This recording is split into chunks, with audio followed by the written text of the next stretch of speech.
Hey, and welcome back to the next episode of the Right Hand Drive Guys podcast, the podcast for guys who like right-hand drives. I'm Bobby. This is Aaron. Yo. And we are back. And today is episode 117. And I'm literally back. I just got back last night.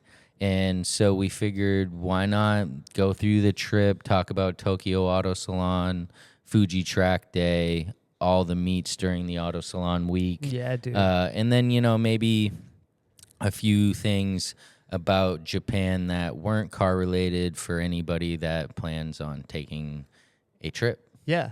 That's not fully car-related. Hey, that sounds sick, dude. I'm Cool. ready to hear about it. I haven't heard much yet, so Yeah. let's so get right into it. Yeah, of course, if you listen to the episode about Japan, then you would know it was me and my 12-year-old daughter, and we went for 16 days, and that's the longest trip so far. Wow. And it definitely felt like it. Like, by day 16, I was just like, get the hell away from me. No, I'm just kidding. Whoa, dude. No, but if you have kids and you especially have a 12-year-old girl, then you know that around 12 years old, they just start to kind of change She's a probably little thinking bit. the same thing. Yeah, probably. Oh, when he gets about 40, he starts to change. Yeah, no, but no, it was cool. We did great. She's really good about the car stuff, and of course, I make some stuff in there for her. Yeah. So yeah, we landed, and of course, when you get there, by the time you get to Noda, pick up the car, get back home, it's pretty late, or get into Tokyo, it's pretty late. But that did not stop me from immediately hitting A-Pit. Oh, wow. First night? Yeah, first night I had to hit A-Pit even if I was falling asleep, because I knew the Auto Salon rush was going to be coming. And we arrived there on a Wednesday, so it wouldn't be long before all those dudes just Ravaged the place, yeah, right? that's a better word than I was going to use for sure. These dudes are crazy. I don't know. They'll have 3 carts. Yeah. Okay? They'll have 3 carts. They'll tie a second cart to the cart they're dragging. Then they have a cart in front of them. 3 Dude. carts worth of stuff, dude. What are they getting? Some of the, just everything. Everything. Toys. Just everything. Detailer. Tools. Yeah, whatever. No, HKS merch. More flip stuff, it seems like. Things that they can. Right, like the HKS Shift knobs merch. and all that. Yeah, HKS had the limited Puma collab. And when I went there this first time, they had 10 pairs, a stack of boxes. Yeah. And it's funny because it's please do not open. Limited edition, please do not open. They have... they even have stretch wrap around the boxes to try to keep people out.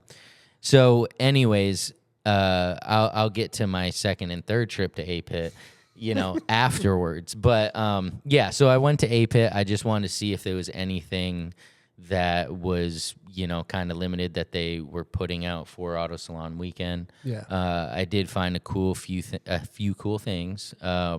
One being these really dope shoelaces. Oh, dang, I wore the wrong shoes.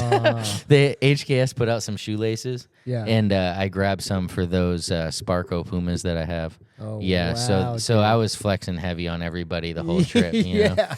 But yeah, no, we went to A-Pit, and then on the way to the hotel, which the hotel is in Yokohama, and so we just rolled through Daikoku and checked it out, see who was there.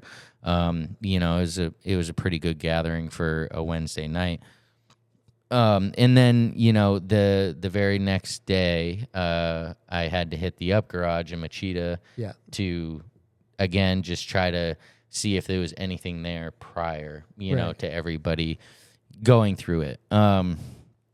But so Auto Salon, the first day of Auto Salon, which I know everybody's probably seen a bunch of coverage by now. We're a little late with it, but that's okay.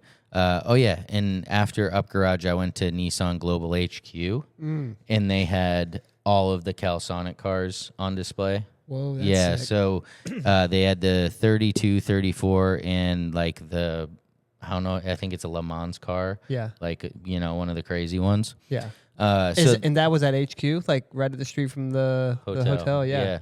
So That's we just sick. walked over there and checked it out, and then I was trying to get the Go Slow Caravan like car keychains that I had found there last time, and luckily they still had some. So I picked up a bunch of those. But Yeah. So back to Auto Salon. It was like last year, obviously it was busy, right? Yeah. Dude, this year it was like twice as busy. Like How? I know. We got there right at open on Friday. Yeah. And there was a line from all the way inside, like to where you scan your ticket. Yeah.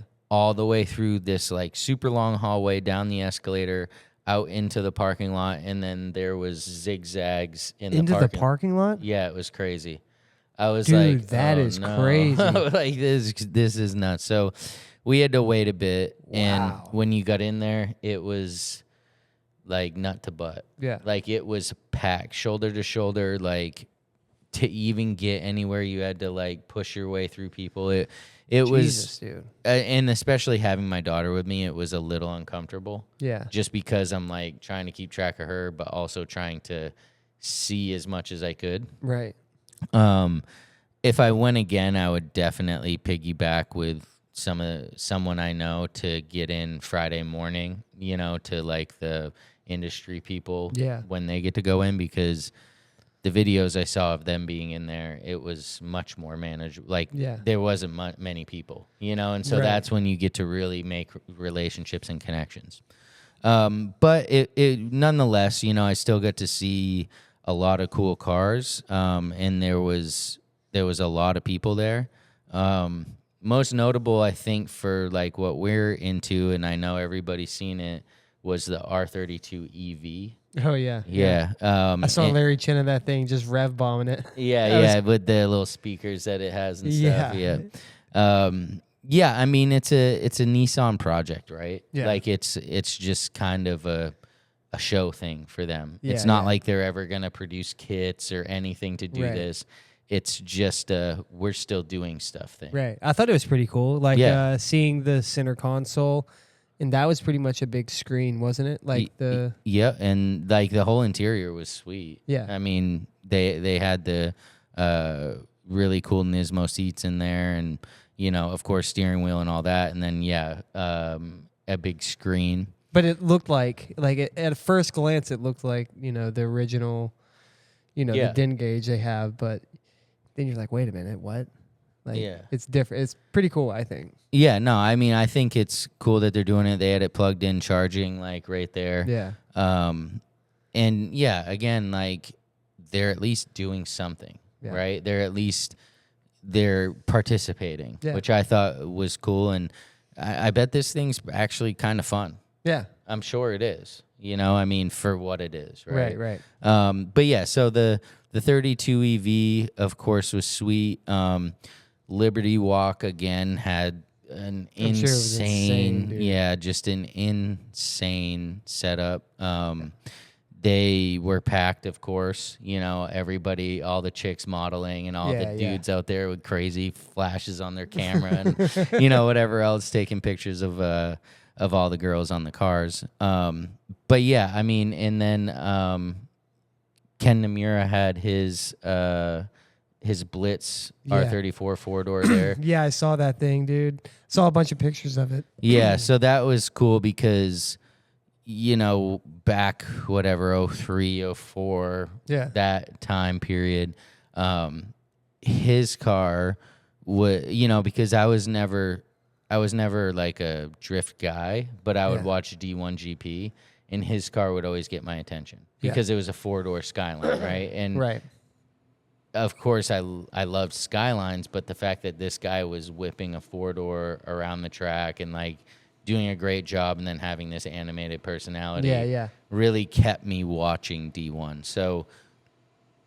to meet him again and then to also see the car was just like, wow, okay, like, brought me back to watching the tube TV, like, sitting in my bedroom just, like, watching him just shred tires, So that was really cool. And I know last year that's what we had hoped we would see. Yeah. And we didn't. It was his D1 street legal car. Yeah, and then his son's car was there. Yeah.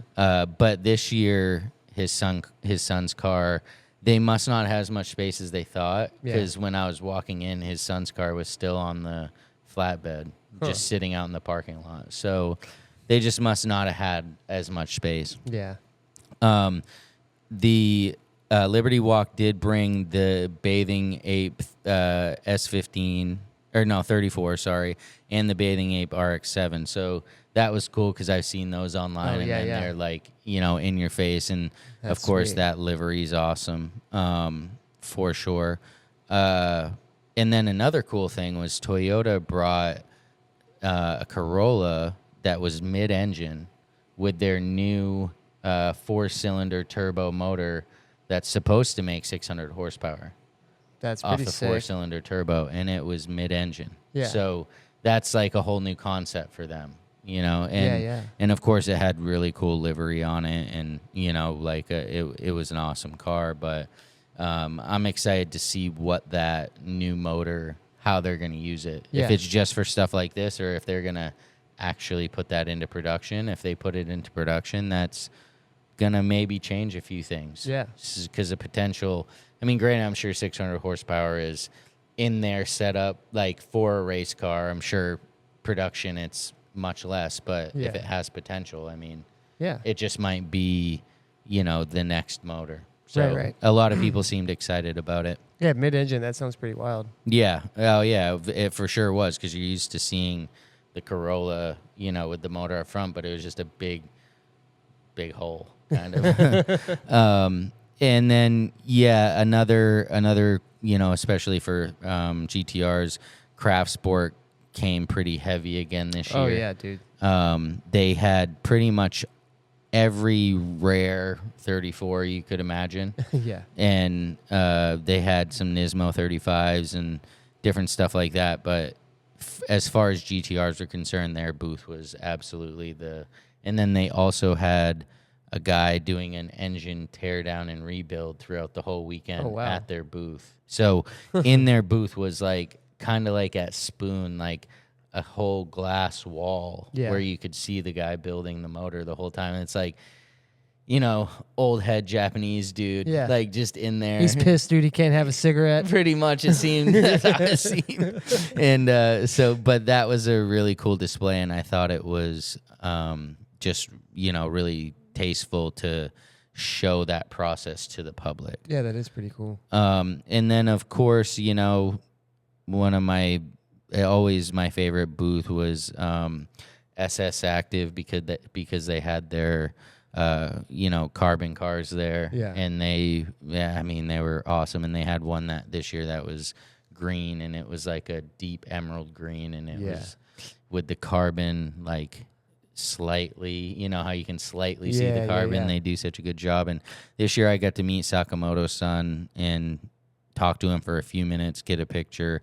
So that was cool, just like a cool experience overall. Yeah. And, of course, I could go on about Auto Salon. Even the parking lot was just like a car show. Like I was saying, his son's car was just sitting on the flatbed. They just must not have had space.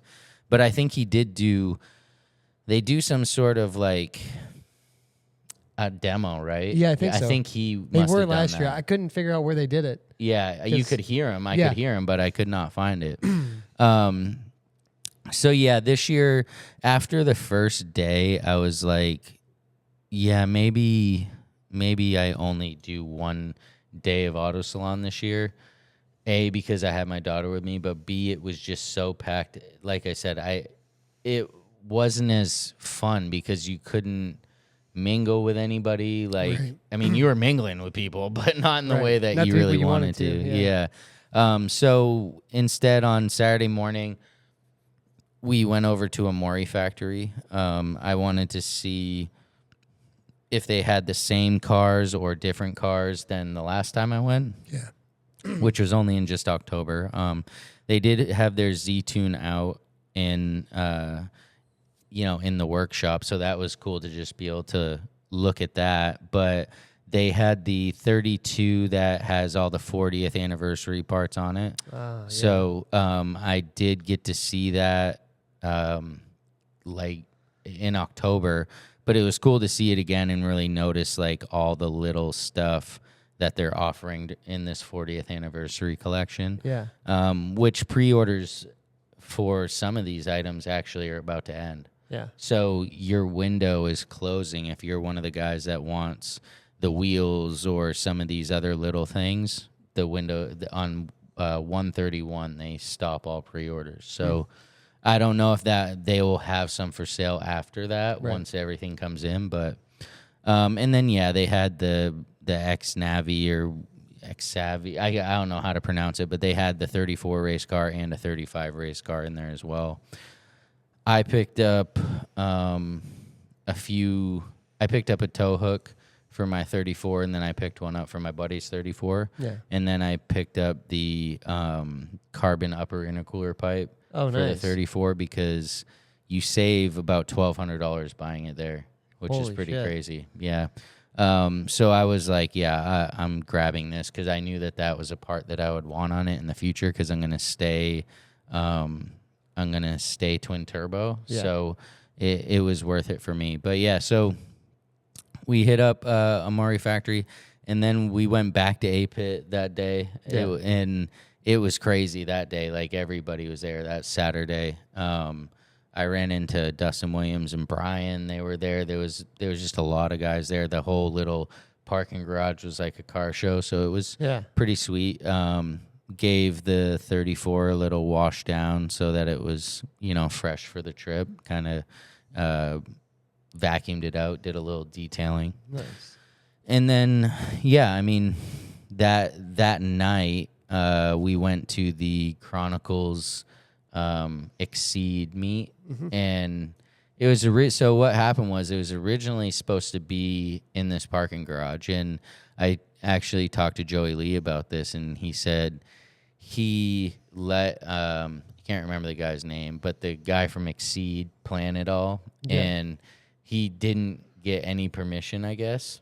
So like it was a scene, dude. Like it's this like triple decker parking garage, and you could picture streets on four sides of it, dude. There's just cars everywhere, trying to get in. Just every street is gridlocked with cars, and nobody can go anywhere because the cops are at the entrance to it, not letting anybody in.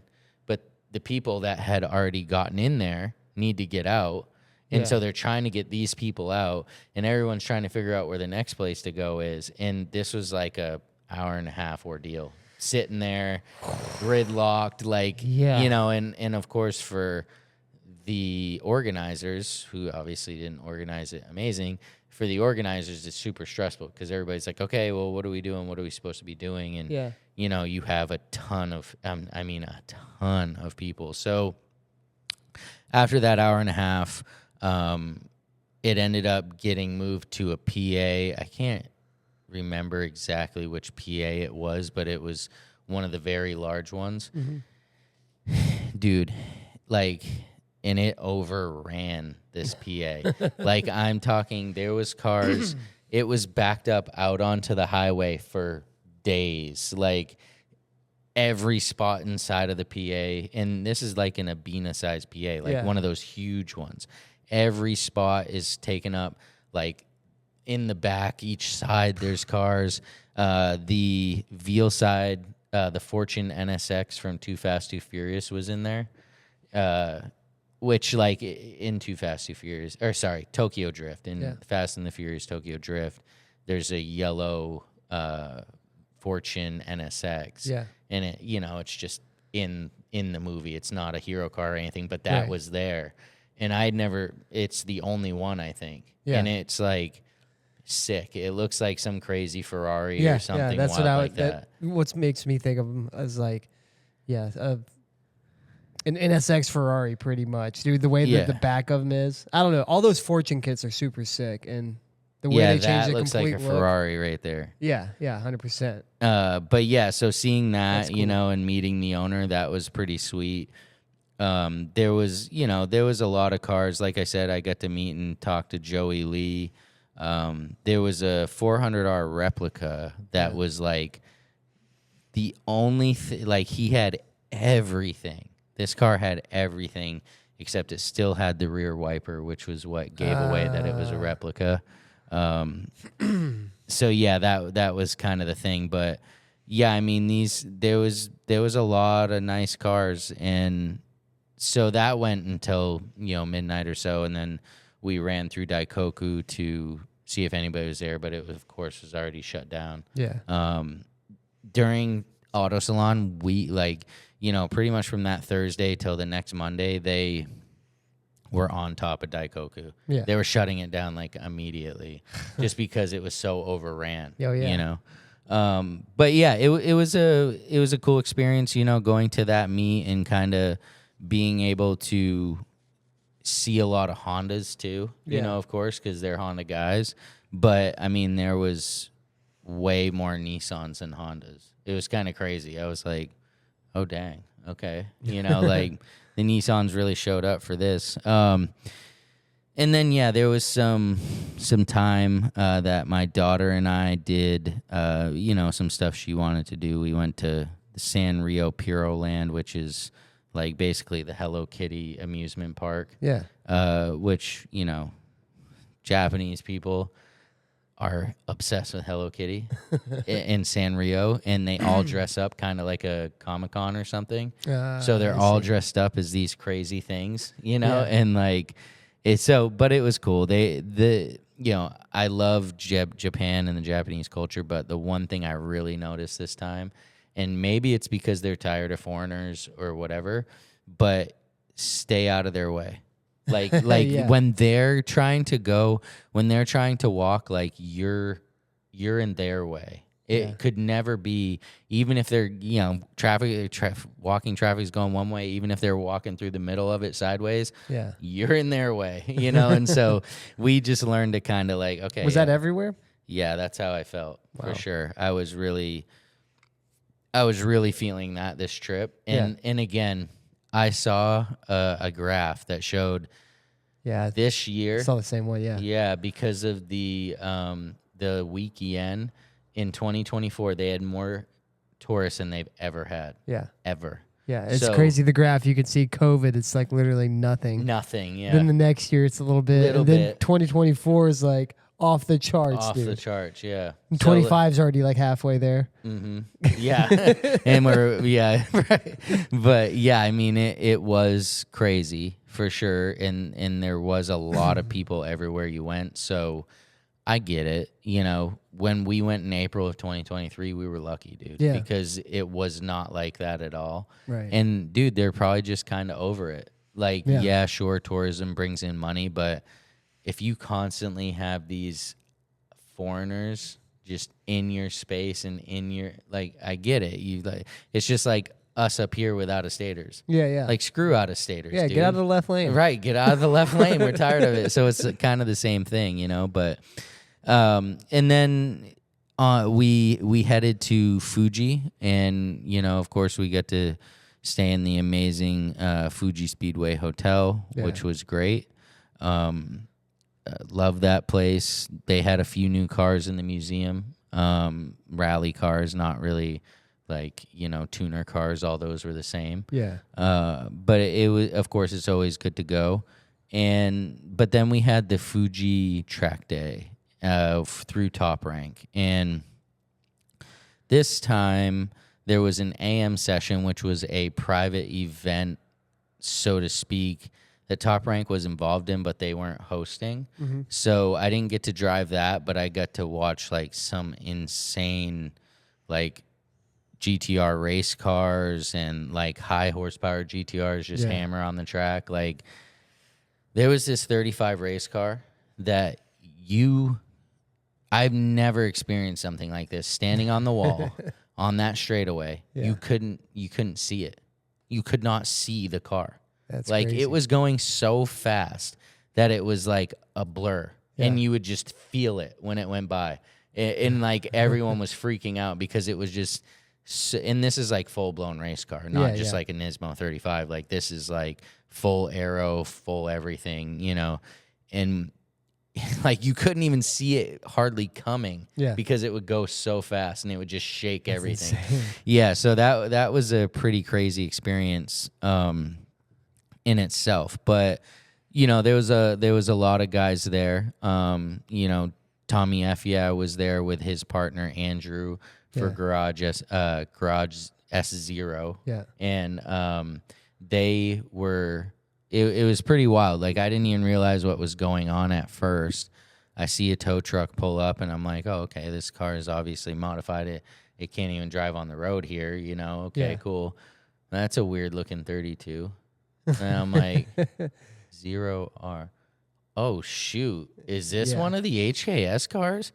And then jumps out of the tow truck is an HKS executive. Yeah. And I'm like, okay, yeah, they must be coming to, you know, stretch its legs. It's been a while. Yeah. And no, dude, sure enough, his name is Andrew Evanson. That's Tommy's partner. He purchased the HKS ZERO-R.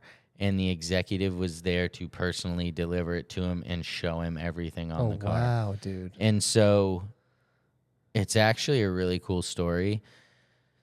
Well, it's not really cool. The previous owner passed away. Yeah. And so basically the deal was like the previous owner wanted it given back to HKS so HKS could vet the next owner. And HKS reached out to Andrew personally and asked him if he wanted to be the new caretaker of the car. That's sick. Yeah. Can you imagine getting that call, dude? HKS like, pops up. Yeah. Oh, hey. What the hell? What do you want? Yeah. So, I mean, and this thing was, I mean, it's had like a restoration and like a few years ago, but it's still like old school. Right. You know, and so like the parts and everything. And yeah, I mean, it's a cool car. I mean, I don't love like the looks of the rear end, but like it's a cool car. You know what I mean? And then so what makes it even better is he immediately gets it right out on the track. Yeah. And he doesn't just like baby it. He gets it right out there. And like there was 3 boost settings. Yeah. He started in low, hit medium, and then at the end was hitting high. And when he hit high on that thing, dude, it was like, it was a beast, dude. Yeah, I bet, dude. It was a beast. Like, I was keeping up with him in the turns, and then, like, he got on the straightaway and was gone. But afterwards, I'm like, oh, I almost had you there. He's like, yeah, no, dude, that was low boost. And I was like, oh, yeah. Yeah, no, but I almost had you, man. And he just started laughing. And Tommy took delivery of his black 34 GTR at the track and then put it on the track as well. Yeah. So that was pretty cool. Built by Legends was there with their 33 GTR and the Spoon EG6. Oh, that's sick. Yeah, so it was really cool to see the Spoon EG6. Like, definitely still a Honda guy, you know, at heart, so to speak. So I was like fanboying out about that. Yeah. Just and I guess they brought that specifically because Donut Media was there, and they brought that specifically for a feature with Donut Media, I guess. So it was cool. Like, I don't watch Donut. Yeah, I don't watch anymore. No, me neither. And I'd assume this guy's the new host, and complete opposite of the other guy. Yeah. I can't even remember his name at this point, but you know, complete opposite. Right. Like, so yeah, it was interesting to meet him. And then Charles Wong, CW Unit, maybe you've seen him on the internet. He came and brought Garage Saurus, and Garage Saurus brought their 32, and then Charles's 34, which was putting out like 800 or something horsepower. Sick. Yeah, and then the 32 was like a race car, and they were out there hammering, you know what I mean? Like, you're getting passed by these guys in these like high horsepower GTRs. It was, you know, it was cool. I loved getting passed by these guys. Yeah, yeah. You know, like, dude, most of the time you don't want to get passed, but like, I'm like, dude, yeah, bring it on, dude. Like, pass the shit out of me, dude. And And yeah, there was a lot of other, cool guys I met, of course, at the track day. Like, shout out to TopRank for giving me the opportunity to get back out there. I got to hang out with Mickey a bit and chat with him. He wants to come back on the podcast. He said he's almost done his, his room that he spoke to us about with all of his memorabilia and kind of books and knowledge. Yeah. He said his hang up right now is the things that he's going to put on this shelf are so heavy that they need to put reinforced studs in his walls that they can screw the shelving to Dude, hold what is the he weight. bolting an engine to his wall, dude? What's That's going immediately on? what I thought, but I didn't want to ask him. That's cool. Yeah, no, it was cool. And then I also got to meet Tamura-san, the father of GTR. Yeah. Have a real brief conversation with him, but just kind of. I told him about the podcast and whatnot, and of course he said things I didn't understand, but I thought it was pretty cool. Hi. Yeah. Yeah, and then another really cool thing was there was Hako that went out on the track and was hammering. It was Really? sick. Yeah, it was a beast, and this guy did not treat it like it was a relic. He treated it like it was a race car. So, yeah, just being able to kind of experience those things was really cool. Of course, and it was really good to see Jesse again. If you haven't listened to his episode, definitely check it out to learn all about him. Yeah. He's really good at, just like last time, incorporating us. We went out to dinner with him. We, took some cruises with him, hit Daikoku and all that. Yeah. That S15 you got looked pretty sick too. Yeah, so that was, so I got to meet the owner of Space Auto, Akinobu, and he lent Jesse that car just to drive during his time, and it was sweet. It was an SR that was tuned, upgraded turbo. Like, when he hammered on it, he'd would gap me by a ton. And I was like, okay, nice. This is kind of embarrassing. But no, it was cool. I was for sure happy to be there and happy he had a car to drive. And then, after that, it a lot of the trip turned into, again, I'm not sure when I'll be able to go back to Japan. I don't have any immediate plans. And so I wanted to make sure I got in a little more Japan and maybe a little less cars. Yeah. As much as I wanted to be involved in all the other stuff that was going on, it was important for me to just get the rest of Japan, you know? So we sprinted back to Tokyo, attended this concert that my daughter really wanted to go to. And in the US, the tickets were hundreds of dollars, but in Japan it was only $80. Huh. So I was like, oh yeah, Score. Sure. And it was this Benson Boone guy that, Yeah, sang. you told me that. I was like, who is this guy? And then you posted the clip later on. I'm like, oh, it's that guy. Yeah, it's that guy. Yeah. I don't really know who he is either beyond her playing the songs, right? Yeah. But he seemed to be really popular.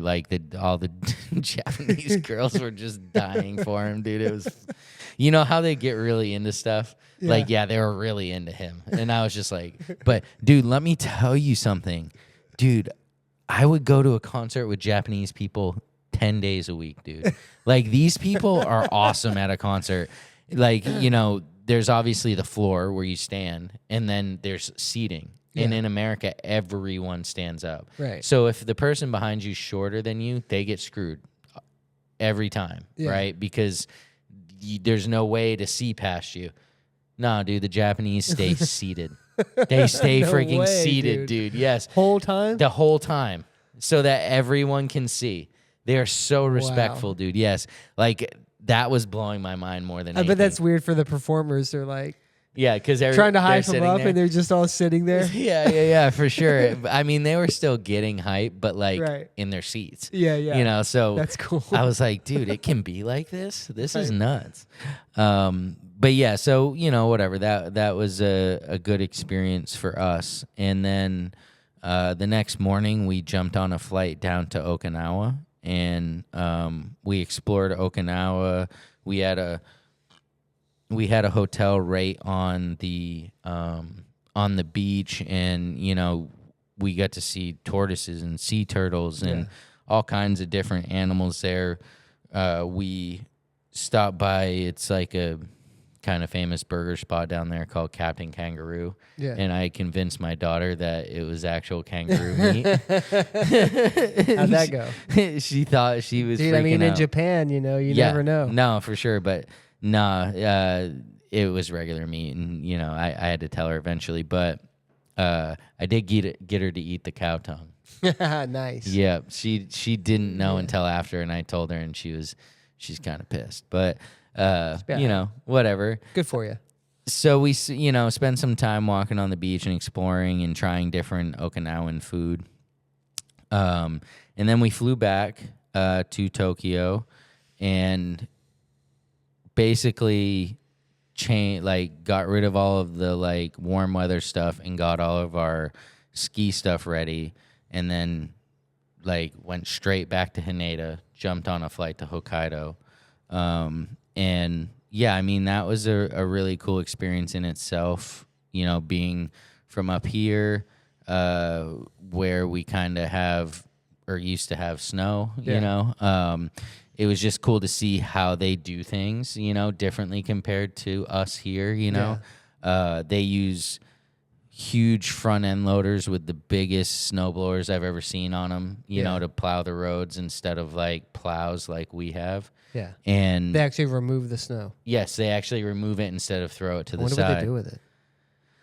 Well, it gets thrown up into these huge banks. Into these huge, wow. They just throw it off to the side of the road. So these banks, so at some point it's 6 to 7 feet tall walls on both sides of the road. Ah, that makes sense now. Yeah, because they just scrape it, and it's they've already thrown it there this whole time, and then they scrape the side of that. And you got 7-foot walls on each side, and it's kind of freaky because you're dry. There's just walls of snow, but they don't use any salt or brine or anything like that. So during the day, it's fine. The sun's out. It's a little melted. It's all good. But at after dusk, it's super slippery. Sidewalks, roads, everything. I got sideways multiple times thinking why are these people going so slow though? So I pass these people, and then I come up to this corner, and all of a sudden I'm sideways in the middle of the road, and I'm oh, they know it's slippery, and I'm the American dink coming through here. Yeah, so whatever, no harm, no foul. But yeah, it was cool. We hit Niseko for 2 days. We did some night runs, some day runs, found some powder stashes, just kind of did the whole thing, right? We ate some Wagyu, Hokkaido Wagyu, at a place called, ironically, Steak Rosso. Yeah. And it was pretty cool. I mean, we definitely had a good time up there. But then it was kind of, time to get back to Tokyo, and we only had a few days left. Yeah. And at this point, I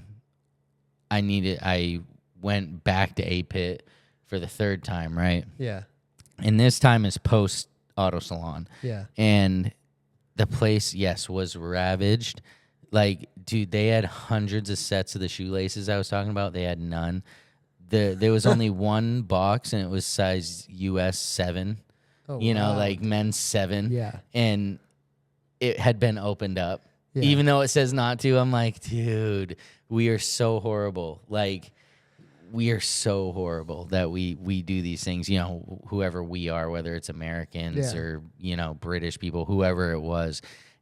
I noticed that was a reoccurring theme, that more and more, especially compared to our first trip in 2023, people are disregarding things that are set forth. There's way more signs everywhere in English being don't do this, don't do that. You know what I mean? And so... And it's not in Japanese either, huh? Yeah. It's all in English. It's in English, yes. It's not in Japanese. It's in English. They know not And there's not even a Japanese version underneath. Right. Right. So, you see way more people walking and eating, walking and drinking. Just way more of the disregard for the culture, which for me, like, and that's why I try to instill in my daughter is like the culture is what makes Japan so amazing. Yeah. And if we're going to just walk all over that culture, like, what's the point? Right. Like, yeah, it's an inconvenience to like sit down and like drink your drink or eat, but like that's what they do. Right. So like do it, you know, like just little things like that. Right. Oh yeah, one other thing we did do in Hokkaido though was we went and searched out your little webcam. Oh, dude.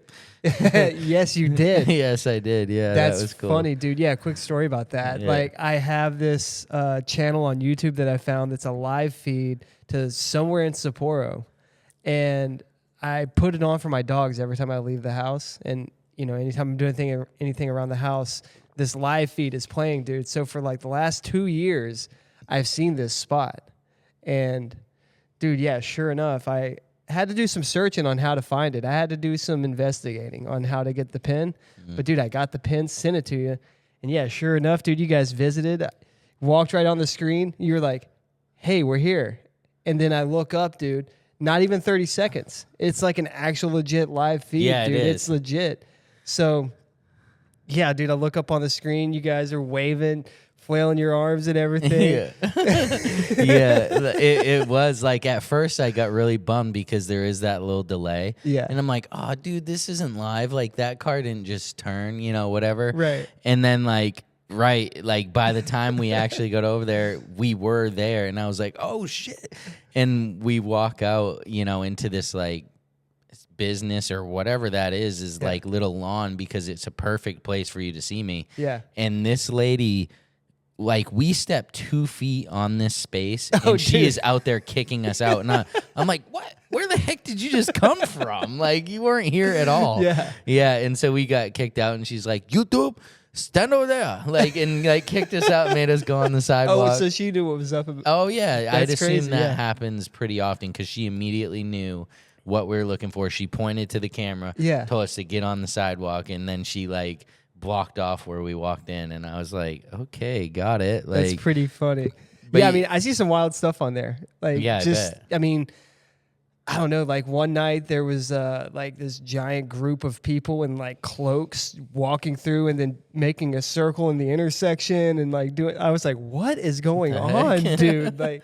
So yeah, I guess it is a pretty well-known thing. Yeah, but yeah, I thought that was super cool too. You guys just showed up, popped up. You know? Yeah. I was like, okay, well, I'll, because we were flying out of Nuchitois airport, which I thought was closer to Sapporo than it actually was. Because after, you know, we went there and I like did the YMCA on the webcam and did the whole thing, you know.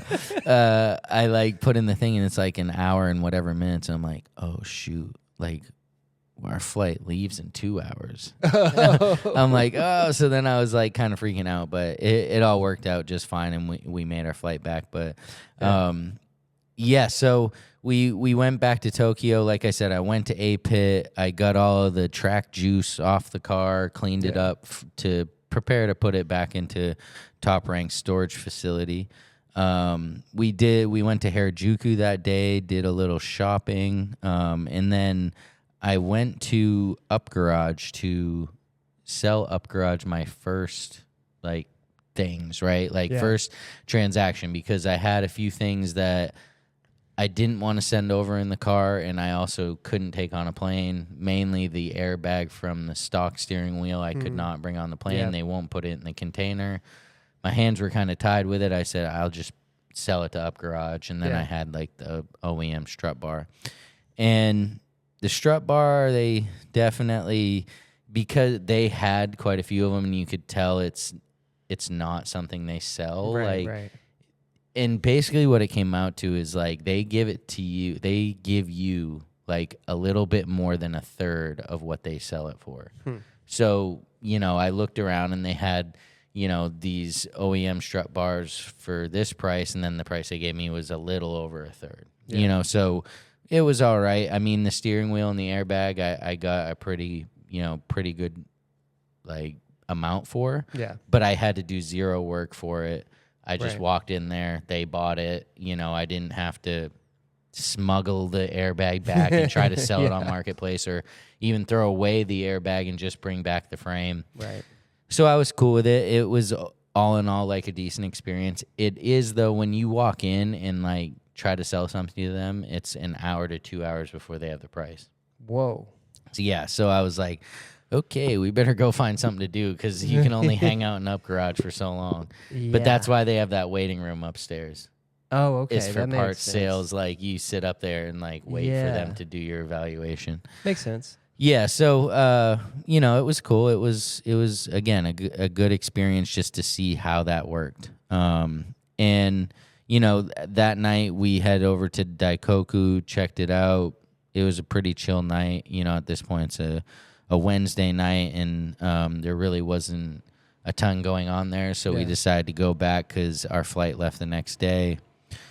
And then that next morning we ran over to the zoo. It's like Zoo Rasia, like Zoo R Asia, and it was massive. It's not even close to the biggest one in Tokyo, but this thing was massive, and they had all kinds of stuff. And you know, of course, my daughter loved that. Yeah. Brought the car back to TopRank. You know, chatted with Masa and Yasu for a bit about what I would like to do with the car because I'm not going to be back, and they want to know if I wanted to send it to Sato at the Shizuoka Technical Factory, and I'm like, yeah, we'll talk about it. Yeah. You know, I got to see how things go right now, but I did get to go in and check out all their Hakkos and their 400R and stuff, and so yeah, that was pretty cool. I always hate to leave the car, especially because it could be at this point the last time I see it. Yeah. For 10 or so months until it gets here. Right. But we'll see. I guess you never know what'll happen. And then to pretty much top the whole trip off, like Zhao gave me the upgrade again on the seats. Nice, so we dude. get to Gotta come have home. That. Yep, got to come home in style for, you know, pretty much a little less than half of what those type of tickets would have costed. Yeah. So it was really a great end to the trip. Yeah, heck yeah. But yeah, I mean, it all in all, it was good. Like I said, a little different than maybe my normal car-oriented trip, but that was okay. You know, it was cool to fly domestic in Japan. It was cool to rent other cars in Japan. Yeah. I had a Mazda 3 in Hokkaido, and I had a Nissan. I don't even remember what the heck that was, that thing. I don't know. So the smallest Nissan ever made. Yeah. It was this little base junker car, but it was they cool. Didn't have any fits, dude? Come on. No, they would. Yeah, but, you know, it was cool just to go through those processes and just see, you know, what it's like for the future potentially. Yeah. But, yeah, I mean, I don't know. All in all, good trip. Yeah, it seemed like it.